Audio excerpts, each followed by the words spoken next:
प्यारे बच्चों, NEET exam के लिए जो बहुत इंपॉर्टेंट टॉपिक है जैसे बायोमोलिकुल्स, आज उसे हम रिवाइज करेंगे। बायोमोलिकुल्स को हम क्वेश्चंस के थ्रू रिवाइज करेंगे। पहला क्वेश्चन है, which of the following equations correctly defines a functionally active enzyme. Functionally active enzyme को हम होलो एंजाइम कहते हैं। इसका दो पार्ट होता है, प्रोटीनियस पार्ट जिसको एपो एंजाइम कहते हैं एंड नॉन प्रोटीनियस पार्ट जिसे कोफैक्टर कहते हैं। फिर कोफैक्टर कितने तरह का होता है? देखो, कोफैक्टर दो तरह का हो सकता है। ये इनऑर्गेनिक हो सकता है या ऑर्गेनिक ग्रुप का हो सकता है। इनऑर्गेनिक में मेटल या नॉन मेटल दोनों ही हो सकता है। एग्जाम्पल है, जैसे जिंक होता है कार्बोक्सी पेप्टिडेज में, हम जानते हैं जिंक मेटल है, या फिर क्लोराइड होता है सेलेवरी एमाइलेज में। फिर ऑर्गेनिक ग्रुप में प्रोस्थेटिक ग्रुप हो सकता है या कोएंजाइम हो सकता है। प्रोस्थेटिक ग्रुप उसे कहते हैं, वैसा कोफैक्टर है जो एपो एंजाइम के साथ टाइटली बॉन्ड रहता है, और इसका एग्जाम्पल है हिम। हिम कहाँ मिलता है? पेरोक्सीडेज एंड कैटलेज में। याद कैसे रखेंगे? देखो, प्रोस्थेटिक से पक्का ऐसे याद रख सकते हो, जो पक्का जुड़ा हुआ होता है, पक्का बाइंड होता है, वो प्रोस्थेटिक है, मतलब टाइटली बॉन्ड होता है। और कोएंजाइम जो कच्चा बॉन्ड होता है, मतलब लूजली बॉन्ड होता है। कोएंजाइम का एग्जाम्पल क्या है? विटामिन है, नियासिन या राइबोफ्लेविन, ये भी कोफैक्टर की तरह काम करता है।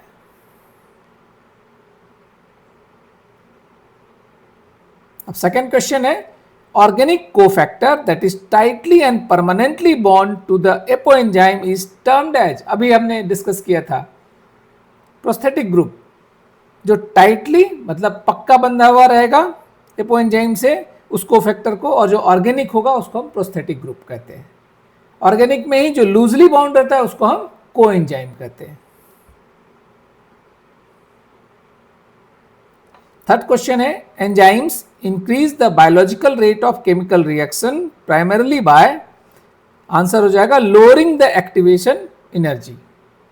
एक्टिवेशन एनर्जी क्या होता है? जो minimum amount of energy required है किसी भी रिएक्शन को स्टार्ट करने के लिए, उसको कहते हैं एक्टिवेशन एनर्जी।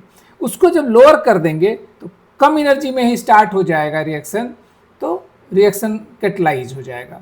इस तरह से एंजाइम रिएक्शन में कैटलिस्ट का काम करता है, by decreasing the activation energy. Next question है, which of the following carbohydrates is classified as non reducing sugar. देखो, शुगर दो तरह का होता है, रिड्यूसिंग शुगर हो सकता है या नॉन रिड्यूसिंग शुगर हो सकता है। आपको रिड्यूसिंग शुगर में सबसे इंपॉर्टेंट एग्जांपल है ग्लूकोज, मोनोसेक्राइड्स है, या फ्रक्टोज, या डाइसेक्राइड में भी आपको माल्टोज, लैक्टोज, ये सब रिड्यूसिंग शुगर का एग्जांपल है। नॉन रिड्यूसिंग में सबसे इंपॉर्टेंट नाम है सुक्रोज। अब क्वेश्चन उठता है कि रिड्यूसिंग इसको क्यों कहते हैं और रिड्यूसिंग का क्या मतलब है। देखो, रिड्यूसिंग का मतलब है कि ये दूसरे ऐसा एजेंट है कि दूसरे को रिड्यूस कर देगा और खुद ऑक्सीडाइज हो जाएगा। अब रिड्यूस करने के लिए इसके पास फंक्शनल ग्रुप फ्री होना चाहिए जो ऑक्सीडाइज हो पाए, और हम जानते हैं कि ग्लूकोज का फंक्शनल ग्रुप क्या होता है? एल्डिहाइड। उसी तरह से फ्रक्टोज में होता है कीटोन।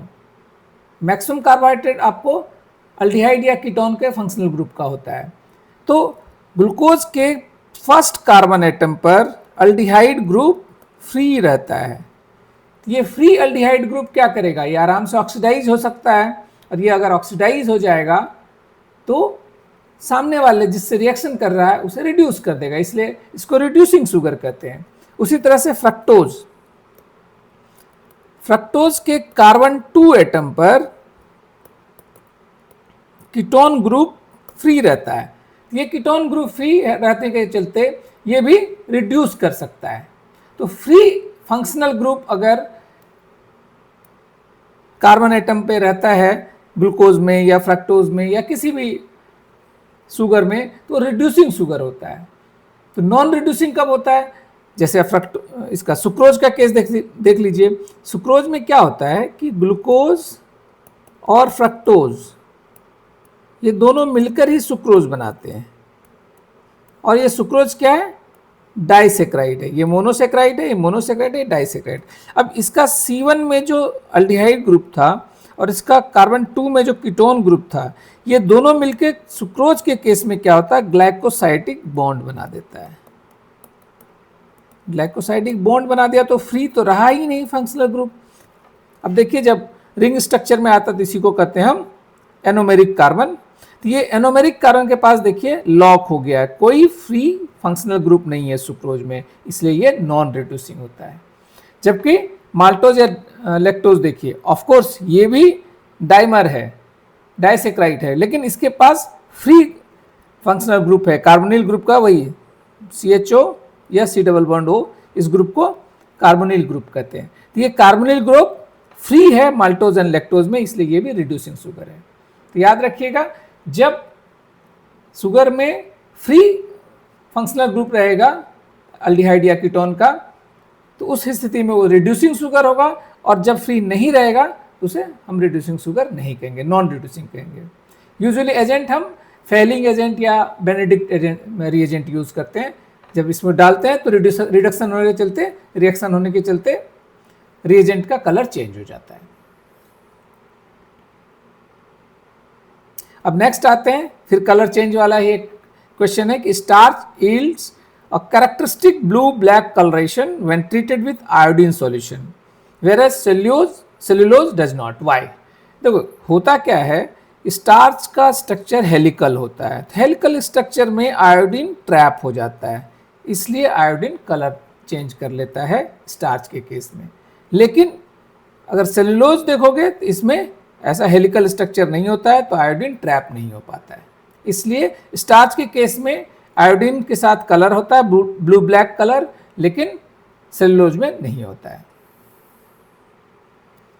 नेक्स्ट बहुत इंपॉर्टेंट क्वेश्चन है, lecithin is an essential compound found in cell membrane, chemically it is classified as. Lecithin जो सेल मेम्ब्रेन में होता है, केमिकली क्या होता है, ये फॉस्फोलिपिड होता है। फॉस्फोलिपिड क्या होता है, ऐसा लिपिड जो कंजुगेटेड लिपिड है, मतलब ऐसा लिपिड, कंजुगेट लिपिड इसको कहते हैं, जिसमें लिपिड के साथ साथ कुछ नॉन लिपिड पार्ट भी ऐड हो, तो उसको कंजुगेट लिपिड कह देते हैं।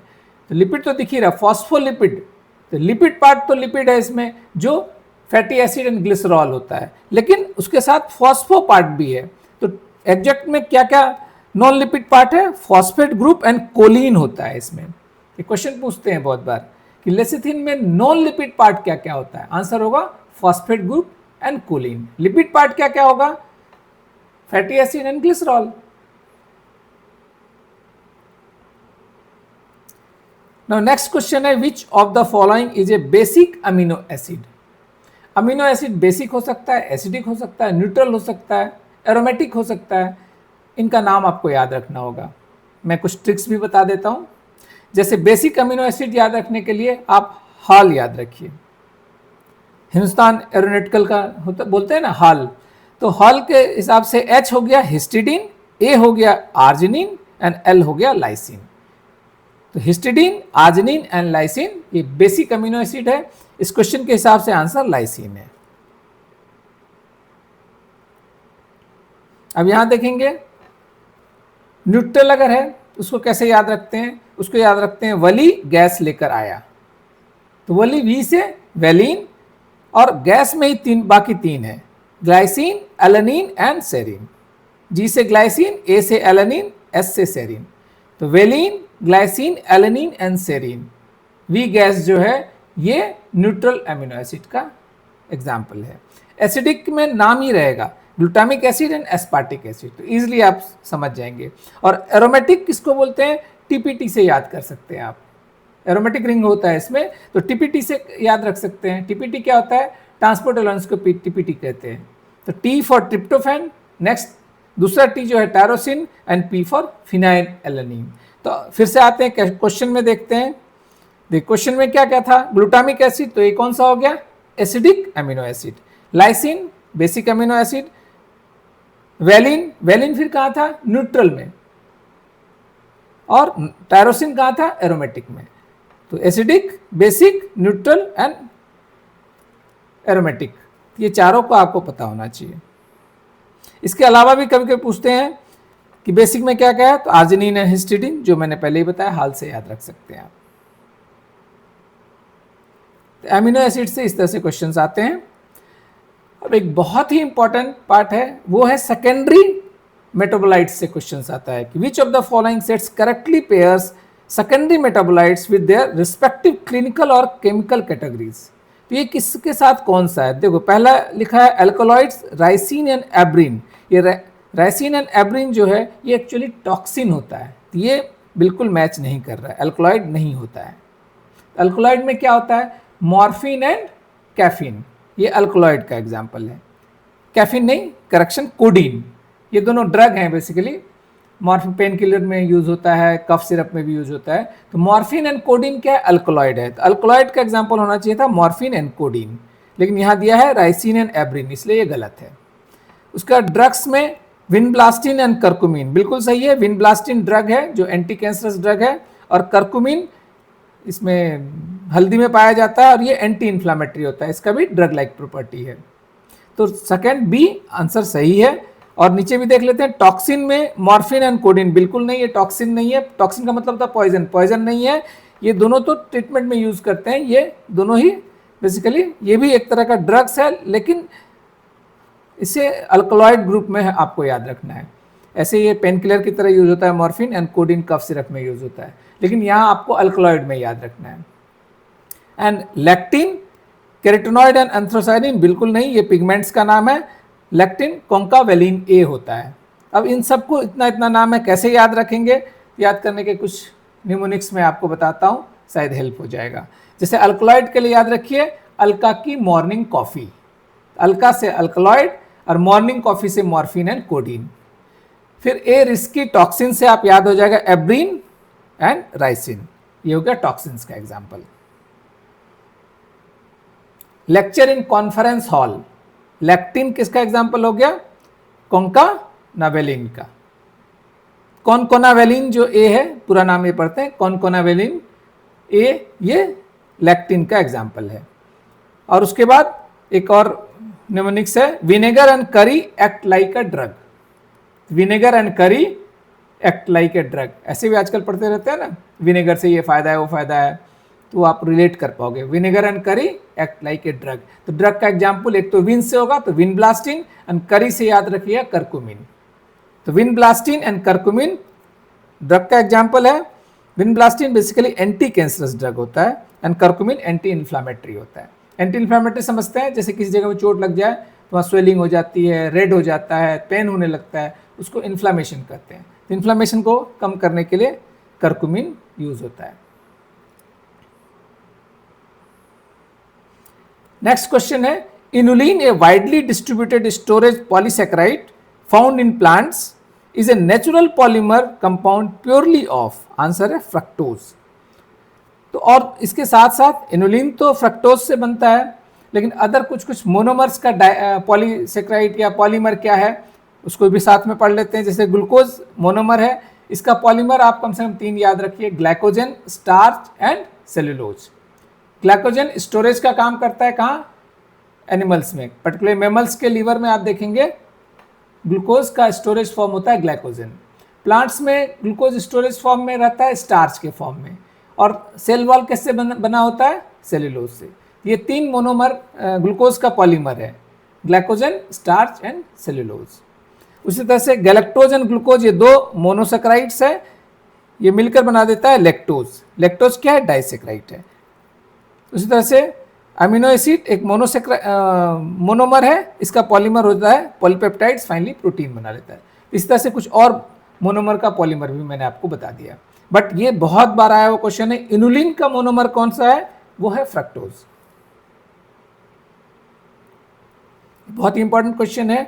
Amino acids exhibit structural variations based on the pH of the medium.